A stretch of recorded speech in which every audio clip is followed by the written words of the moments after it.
चलिए सीधे कहानी में कूद पड़ते हैं। सोचिए एक घना जंगल है, हरा भरा, और वहां रहते हैं कुछ वानर। अब ये वानर थे तो बड़े चंचल, लेकिन उनकी शरारतें ना कभी कभी कुछ ज्यादा ही हो जाती थीं। हाँ, तो ये कोई ऐसे वैसे वानर नहीं थे। पूरे जंगल में अपनी शरारतों के लिए कह सकते हैं बदनाम थे। दूसरों को तंग करने में उन्हें जो मज़ा आता था ना, वो अलग ही था। और ये जानना इसलिए ज़रूरी है क्योंकि यही उनका बेसिक नेचर था, किसी भी तरह की कोई जादुई ताकत मिलने से पहले। और फिर होता यह है कि एक दिन जंगल में घूमते घूमते उन्हें कुछ ऐसा दिखा जिसने सब कुछ बदल दिया। एक केला जो बिल्कुल सूरज की तरह चमक रहा था। अब जाहिर सी बात है, ये कोई मामूली केला तो था नहीं, ये था एक जादुई केला।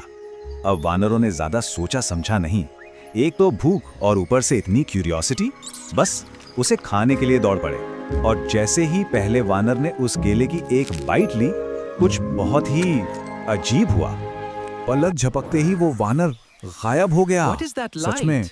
अब बाकी के वानर तो एकदम हैरान। पहले तो थोड़ा डरे, लेकिन फिर उनकी जो शरारती वाली आदत थी ना, वो डर पर हावी हो गई। उन्हें लगा, अरे वाह, इसमें तो बड़ा मजा आएगा। और बस फिर क्या था, एक एक करके सबने वो केला खा लिया। तो अब सीन ये है कि इन सभी वानरों के पास गायब होने की ताकत आ चुकी है। गायब होते ही वानरों ने अपना असली रंग दिखाना शुरू कर दिया। किसी के सिर से टोपी उड़ा दी तो बाजार से फल चुरा लिए। मतलब गांव वालों को अलग अलग तरीकों से परेशान करना शुरू कर दिया।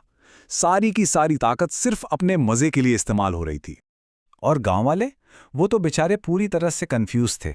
उन्हें समझ ही नहीं आ रहा था कि आखिर ये हो क्या रहा है। हर तरफ एक अजब सा माहौल था और किसी को भनक तक नहीं थी कि ये सब कर कौन रहा है।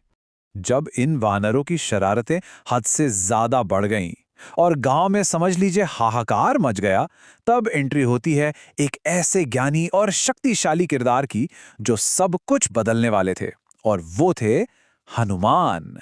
हनुमान जी, जो अपनी दिव्य शक्ति और ज्ञान के लिए जाने जाते हैं। इसके बाद हनुमान जी ने एक छोटा सा मंत्र पढ़ा और बस पल भर में सारा जादू खत्म। सारे के सारे वानर फिर से दिखने लगे और अब वो सीधे गांव वालों के सामने खड़े थे। अब तो उन्हें अपने किए का जवाब देना ही था। और यहीं से कहानी का असली मतलब, असली सबक शुरू होता है।